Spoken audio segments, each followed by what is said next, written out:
Let me just start, if I could, first of all, introducing the co-moderator this evening, Brad Petrozor. And so he'll also chime in, Brad, so feel free at any time. Let me get started. There's a pile of areas we can go this evening, but one of them, I'm just reminiscing on my own life experiences with where we've been in the last 2 decades. And I remember very clearly the moment, Michelle, where we were chatting at an ORS meeting, if I recall, where you had this moment where you thought, you're going to really move strongly into this idea of envisioning some study. And I remember at that time, the feeling I'm having right now, which is every couple of decades, but at least every 5 years when we have a trial close out, we think where we're going to go. And I'm reminded actually by a quote by this astrophysicist, which I used recently, just the other day at the inauguration of the COA presidency. I was talking about this one issue because it sticks with me, which is, it's really like research is hard, right? It's hard at the best of times. It's just really hard. And I think the challenge for all of us is to find a question that's big enough to answer, right? Big enough it's worth even spending time and energy on. I think you talk about that. But it's small enough we can actually answer it. Right? That's what it is. Because, we can have all kinds of pie in the sky questions that we're just never going to get to. And I guess for me, tonight starts off by thinking, when we're thinking about how the field moves forward, and you've thought a lot about oncology, I think there's groups here that are oncology focused, but there's also broader orthopedic interests. To me, it's like, where do we get these ideas? How do we get them? And ultimately, what's worth spending years on? And if we're not going to spend years on it, what's going to be the psychology of how we're going to make studies much more efficient so we can get them done quick enough to then answer more and more questions, because these are 10-year ordeals. And, when you're trying to do them at the level we're doing it, that's the first thing. The second thing, broadly, I just want to make a comment is, once you've decided on the question, you've got decision to say, well, how are we going to answer it? Are you going to use sort of the approach that Ben's discussing, which is a large observational cohort functionally? I mean, a registry in many ways is you're collecting data prospectively, or are you going to actually test a therapy A or B and then do a clinical trial? And when does one apply to the other? And then third is the execution, which is the whole, another whole event if we want to do that. But let me just state that as some opening paradigms for discussion and open it up to anybody else who might have a question or a thought about any of these issues. And let me just begin maybe by asking you directly, Michelle, how is it, you've used the Delphi approach, but in that approach, did you ever feel a sense of, I just want to go this way, and I hope everyone goes this way because this is what I believe is the right thing to do, rather than we'll let the consensus take us where it goes, because there is argument to say groups can be wrong. Right. Anyway, I'm curious what people think. Really good question, and I think that's why the Delphi was so helpful, because we had hundreds of people submit questions initially. And then we had various stages. And then the final meeting was about 20 people in the room duking it out. And I had to be very careful not to get my voice in there. Actually, I think in our field, there's so many people that talk a lot. And so I don't think I got much in edgewise anyways, but I think I have, Tricia, and Victoria wasn't with us yet, but I have a team around me that keeps me in line. And I really tried very hard not to push. Now, but I do remember we were driving home from Detroit, which is where we had the final Delphi meeting. And we were just half dead from exhaustion. And I was lying in the back of the car, and I stuck my head up and I said, Tricia, this is our next question. I don't know what the voting is going to be, but I know it's going to be surveillance. I just know, and it's absolutely the right thing.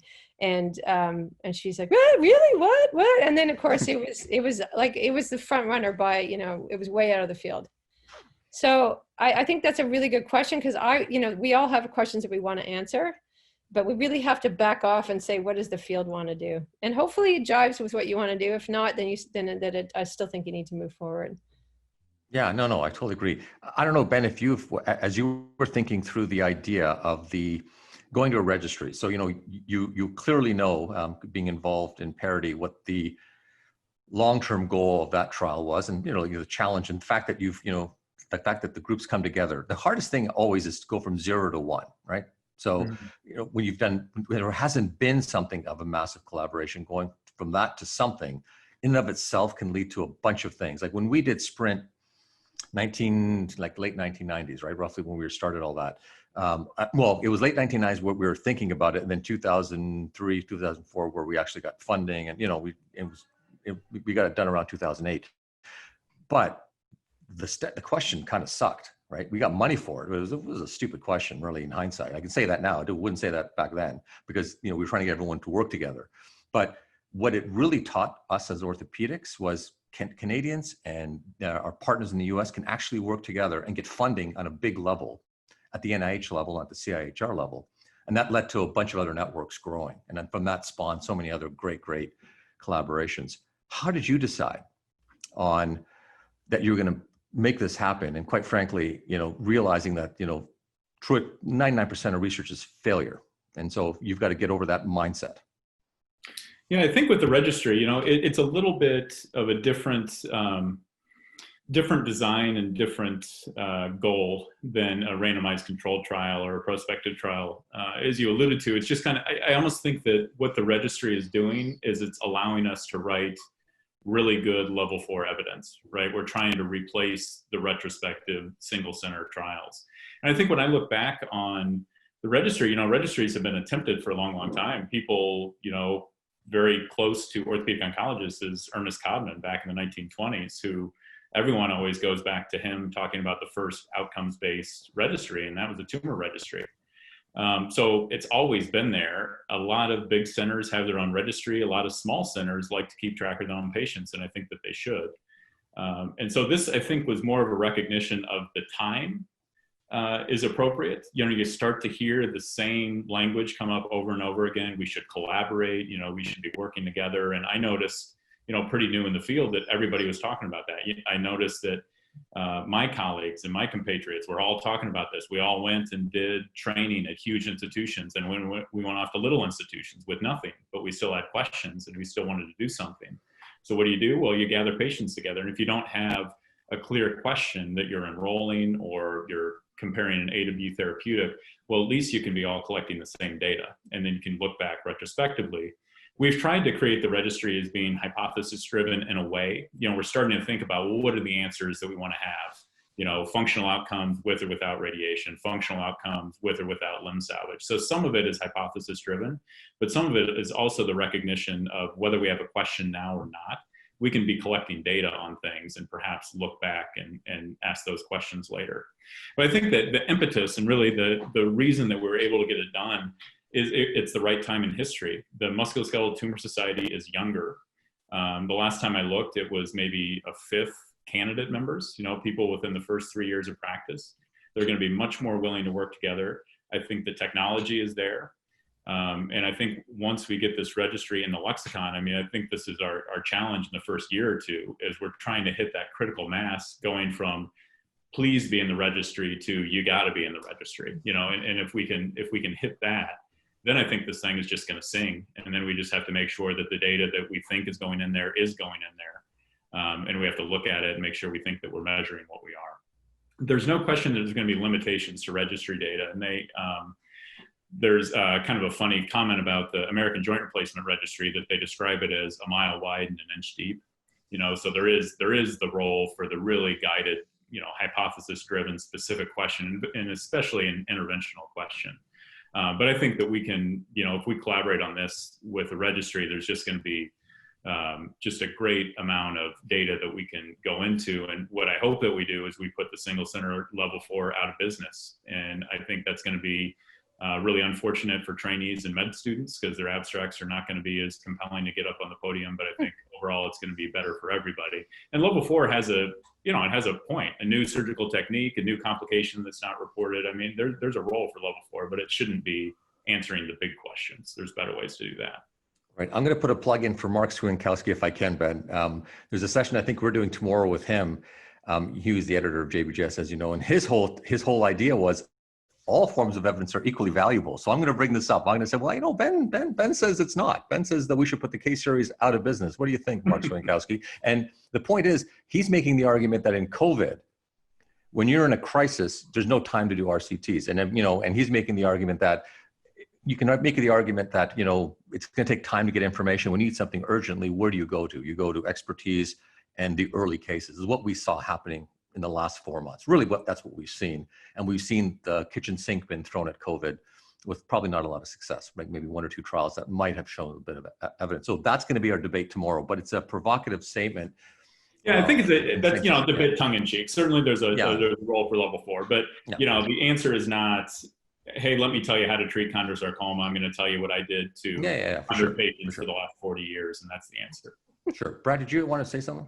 No, I'm reflecting. I have a ton of questions, nitty gritty stuff like you're talking about, Ben, with respect to the data and all that sort of stuff. But I guess I have one real question. And when I look at this, doing an RCT or doing a registry, Michelle, you alluded to herding cats, and these are monumental tasks. And sometimes when you look at it, even if I have paperwork on my desk, I don't feel like it.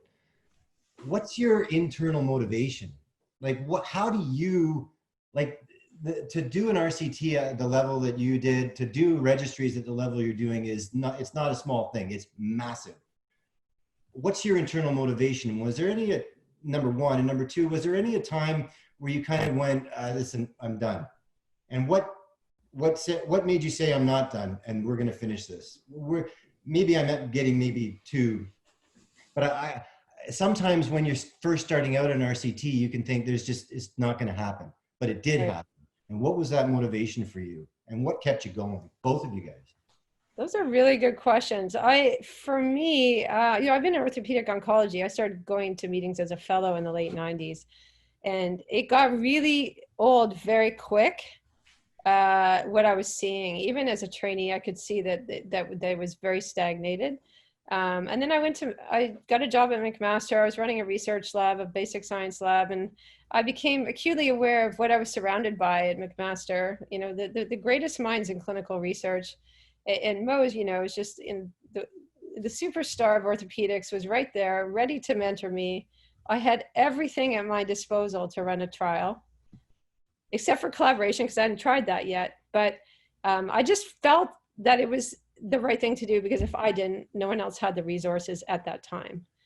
So I sort of straddled the lab and starting the research and the clinical research, and it just sort of took off. And I know internally it's because of the people that work at McMaster, and the team is, it's just a well-oiled machine, and people are incredibly smart and hardworking and take their jobs very, very seriously. So I had a lot of resources, and that just became my work family, my life.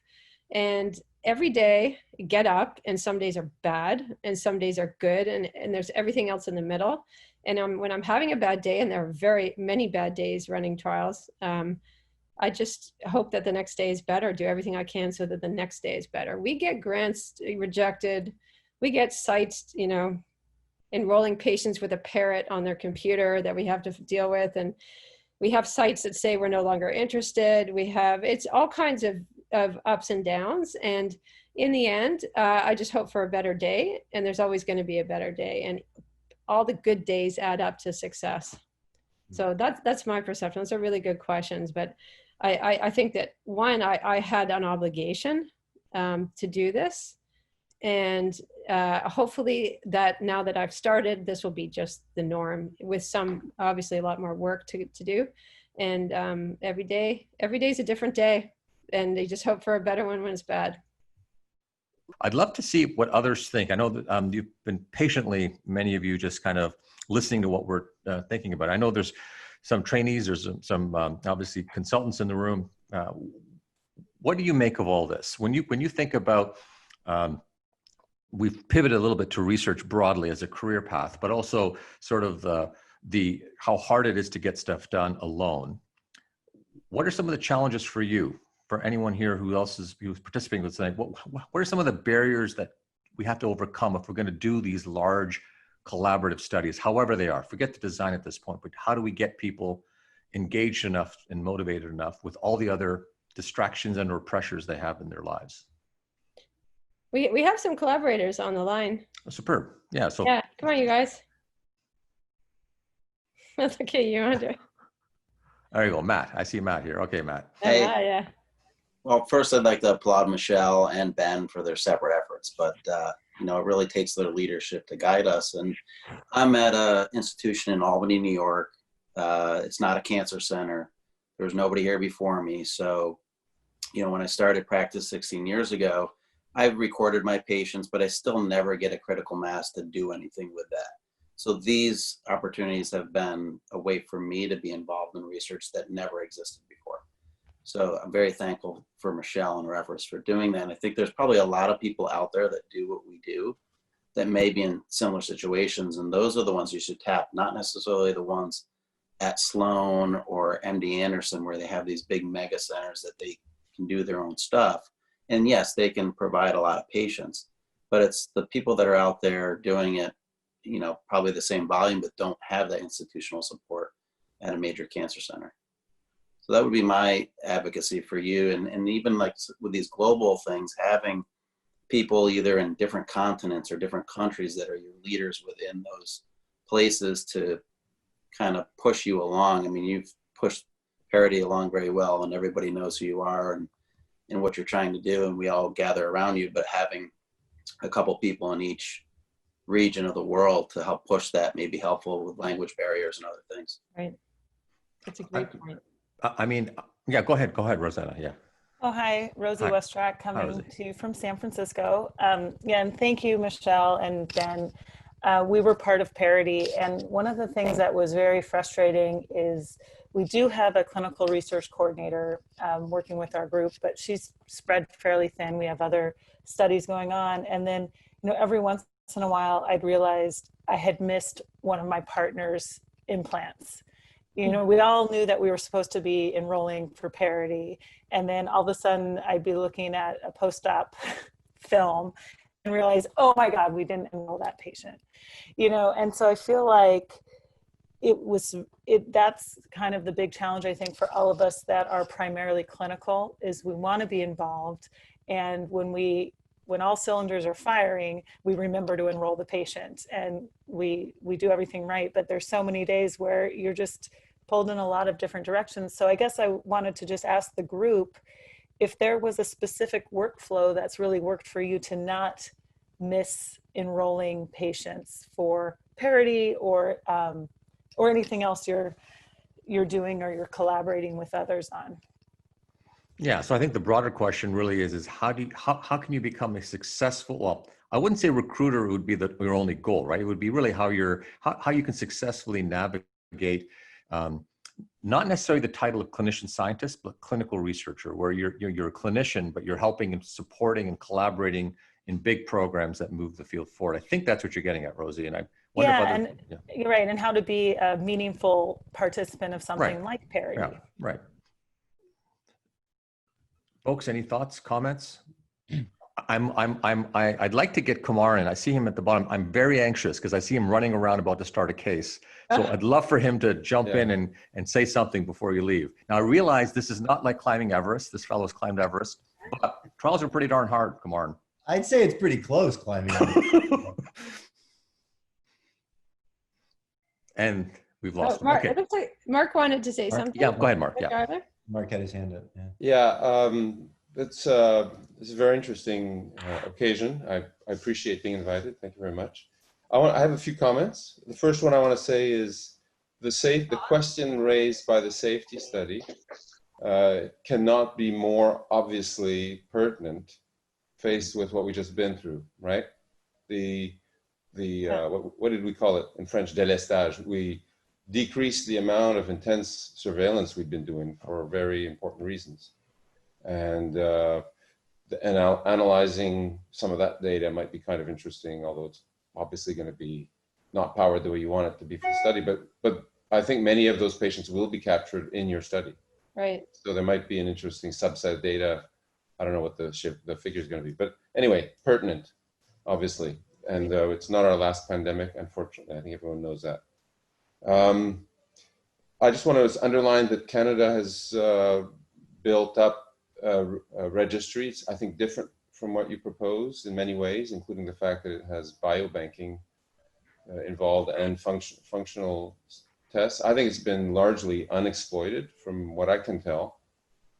So it'd be important as a global effort if there are other registries to see what data we already have that we can put in common. Maybe there's some lessons learned by analyzing how this happened and how pertinent or not pertinent the accumulated data was. Since there's, you know, we've been doing this since '97, I believe. So there's a lot of data there, and I think getting a comparison might be interesting. I think one of the motivations for a center to give that extra leadership and effort required to get an infrastructure in your hospital going to the point where it's not a slog every day. So this registry that we had in Canada was certainly a facilitator. You were not only being, at least for myself, being coached by people who knew more about how to structure it, and so it's a learning process. There was some financial facilitation going on, and that's maybe not possible in all settings, but I want to underline the fact that the couple of $100 you get per case, tissue and everything, is actually gold and allows you to promise someone that you're going to pay their salary, right? Because if you're relying on little bits and pieces of money, maybe it works for this year, but not for next year. You want some continuity in there. So we were able to do this, and it was a success. And we have these incredibly motivated research assistants with us that I thank every day, and have been here since over 10 years. So that really makes a whole world of difference. To answer Rosanna, I mean, your research assistants is spread too thin is the real answer. The other one is time to not lose people. I would say outpatient clinic, ideally the first consultation, someone flags on some sort of, if it's not going to be a person with a good book, then it's going to be a software that can give you a timeline, and just find one little thing that can not lose them. Of course, that's not the whole story, right? But and I'm interested by the notion. I was kind of going to ask a question about how good data can we get from a registry like the one in Canada or like the one you're proposing, which I think is a fantastic idea. Yes, herding cats, but I think the right cats like to hang together, you know? So can we get better than level 4, good quality level 4 studies out of prospectively acquired data? I don't know if we finished exploring that question, Mo, but you should get Sionski to. Well, we'll be debating. I'll be provocative with him. He knows my position, but yeah, I mean, what we've learned, I mean, more than anything, Mark, in this last 4 months, we've learned a few things. We've learned how important it is also not to rush. I mean, we've seen the hot topic phenomena probably at its best. I mean, when you look at John Ioannidis, you may be aware of some of his work. About 2005, he wrote a paper says why all published research findings are false. And back then, you know, people just, you know, I think people just said, oh, it's an interesting paper, highly cited. But he had 3 things. He said small studies, big problem. Hot topic phenomena, big topic, because we chase celebrity with hot topic. You throw the word COVID onto anything, and in the last 12 weeks, and you're getting rapid publication. You know, 1,700 papers being published within 9 weeks that weren't existing. In fact, I think Aaron's here. So Aaron was one of the trainees who worked on that project. And at the time, it was like, we couldn't believe how many papers have been published. But you got to remember, we're pushing stuff through. And by the way, the biggest culprits are the top journals. And you can argue why, right? They're out there to do it because for them, they're competing for that same piece of that pie that social media is grabbing, and they're trying to get attention. So they were using the same, so they were using their superstars. If you're trying to go against the Kardashians saying, you know, that they're involved in COVID and getting a ton of hits, and I'm being serious, they were putting up their superstar. They're putting up Bill Gates, right? So Bill Gates is writing papers for New England. That's what was happening, and they're published, you can see. So it was this really interesting time. And by the way, both papers get retracted the same day. New England and Lancet got a paper retracted the same day. I'm sure people have heard of it. But that just gets back to your point is we got to be careful, like generally, you know, to push stuff through and not take the care. And that's when you take the step back and say, well, maybe the approach that is long and painful is probably the approach that's the right one to some degree, because anytime we think we can cut corners, we are risking a lot of people, and the consequences in tumor surgery are very high. It's not the same as you can argue in many other areas. But I will say to you, if I could, like for me personally, and I think most of us probably agree to this, as being involved in parity is a good example, and I suspect even as you're developing the registry, it's the same. You can think of 4 reasons why we struggle, or at least I can think reflecting back. One is we just went too complicated. So we failure to go small or simple. We just got trials become more complicated. We collect more data, and that becomes this horrible thing around compliance. We start off, number 2, not having the right expertise around us. So we just don't have enough expertise. And then it's infrastructure, lack of that, which gets back to, I think, Rosie's point, which is if you don't have the infrastructure and some support, you're going to have a hard time, no matter how passionate you are. Either you have to do it or someone's got to do it with you.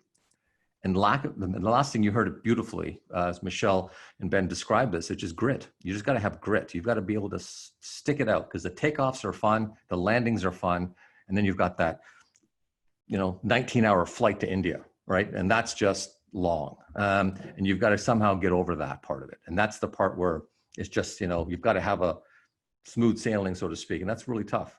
And that's just this thing repeated. You can try to shorten it, but that's sort of been my own take. And anytime I've talked to somebody and asked them, well, why is some center successful and other center not successful? It's priorities, period. Simple as that.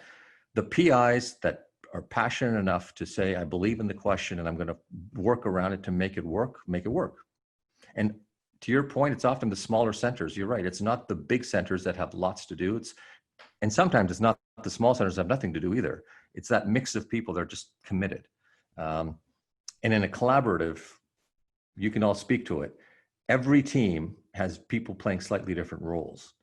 And the hardest part is getting people in the role that allows them to feel passionate about what they're doing, that gets people moving. But that's kind of how, it's worked for us, Mark, but it doesn't mean it's the recipe, but I can tell you, I guarantee you, we've made more errors than this room combined. We've made all of them, and you learn from that. Exactly. I just, to Rosie, to bring up, how do you keep your head in the trial? Because of course, for me, I'm not going to miss a patient. That would be very strange. But I think it's the job of the Method Center too, to keep you on your toes. We have to stay in touch with you, remind you that every month, who's enrolling, who hasn't enrolled. We send out newsletters, little tidbits, and once in a while, as you know, if a center doesn't enroll for a little while, I'll email you directly and say, hey, what's up? And most of the time, well, the response is, we just haven't had cases, but occasionally there are answers, or we've been really, really busy and I just haven't had time. But just my email to that person stimulates enrollment. So it's your job as a local PI to maintain the passion, to keep the team together, but it's also our job to keep you on your toes. And that's part of our work, but it's probably the most enjoyable because I get to stay in touch with people directly. And so it's a win-win situation, but that's just my perspective. It's not only you, it's got to be the Method Center has to play a role in that. I think one of the things I've noticed too, trying to lead these projects, you take home a few things. And one is that just the realization that nobody cares as much about your project as you do. And don't assume that other people are going to be as engaged and as willing to put the extra effort forth into it. And I think you have to be willing to be a secretary, especially in the beginning. You got to send the emails and make the phone calls, and interpersonal communication is really important, as Michelle alluded to. An email to 20 people is going to go nowhere. A phone call to one person, and they're going to do what you ask. And then the last thing I would say is I think when you're kind of designing a study, or in our case, designing a registry, the perspective you want to have is not the person who's the most motivated to do it, that thinks it's great, that'll do anything they can to be a part of it. You have to think of the person who really doesn't want to do it, who is right on the borderline. Give me an excuse not to do this thing. And how are you going to convince them that it's important? And how are you going to make the workflow easy enough that they're willing to participate and participate well? If I can just jump, go ahead, Brad. Sorry, I saw Anthony have his hand up, but I would just like to make one small little point too. Mode's team is running a prep trial at our place, and the thing that I've noticed that's bumped enrollment massively is just involving the orthopedic resource nurses in the OR at the time, invite them to meetings. And, you know, when I don't know what prep time it's supposed to be, it's in my hand already, because you know, you lose some of that decision making. They're really aggressive about, you know, making sure that everybody knows what patients. That's worked at our place for a trial. But Anthony, you wanted to say? Yeah, thanks, Doc. Dr. Gert, you know, from the 50 or so sites that you had in Parity, 5 to 7 are already involved in safety. And I'm wondering if you've heard from those PIs. You know, Parity was the first go around and they learned the logistics. Have any of them given you feedback now that they're in their second trial? Even though it's a different question, different protocol, have they learned how to do things? And that's an excellent question, Anthony. We have not done that. I have noticed that the startup, even despite COVID, has been much faster. For example, Matt on the line, he just enrolled his first patient. I think he just started startup 3 months ago, and Parity, that was well beyond the average. So I think that's a great idea. And as we get more into safety and maybe get a little bit more traction going, we can definitely look into that. I think that's a really good idea. I'm going to give Kumaran, okay, I'll give Kumaran a chance, and then right after that, for you, Mark. Kumaran, did you want to say something to Kumaran's? I think you're having some difficulty with communication here with thing, but anyways. Yeah, thanks, Prof.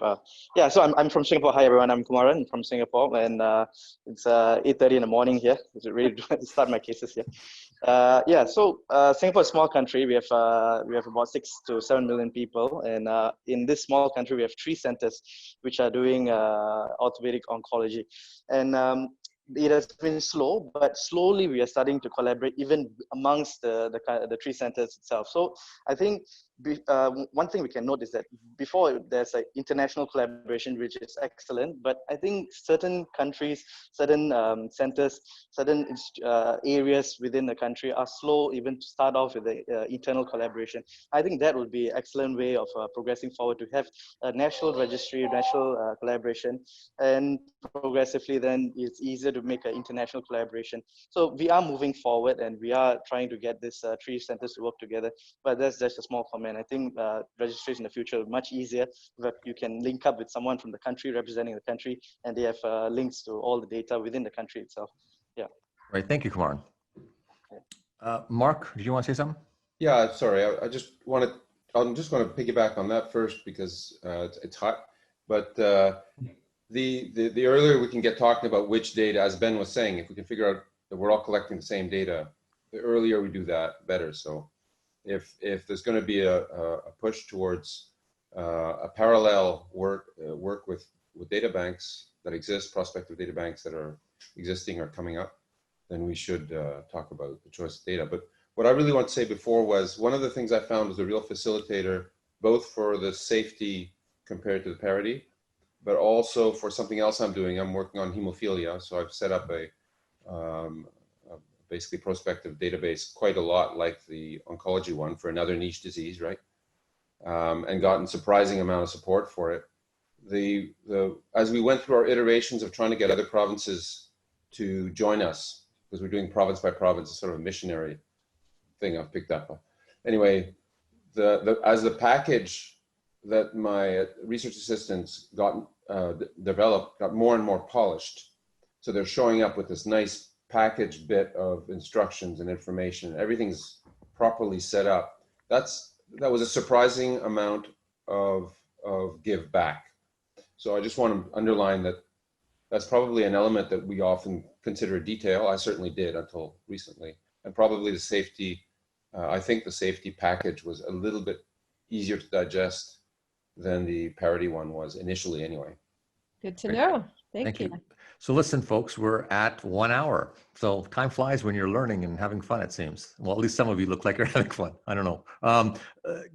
Let me just ask, if I could, Michelle and Ben, to have a few final words, and then I'll close out thereafter, and we'll get everyone back to their evenings or their mornings. I just want to say thank you. I actually learned a lot tonight, and I really appreciate it. And, you know, we can't be together this year, but, you know, this is the nearest, closest thing that we have, and I'm very grateful for that. And I'm grateful to you, Mo and Abby, for organizing this, and for Brad and Ben joining me, and for all of you taking the time. And I hope to have a drink with you sometime. Absolutely. 2021. Here's to 2021. Drink. Yeah, likewise. Thanks, everybody. It's great. Pleased to be here. Happy to be invited. Really appreciate it. And I guess my final comment is, listening to Michelle's talk and then some of the conversation afterwards, how many of these ideas are generated and then finalized through conversation. So I think let's keep the ideas flowing. Let's keep talking, and I think some good things are going to come of it.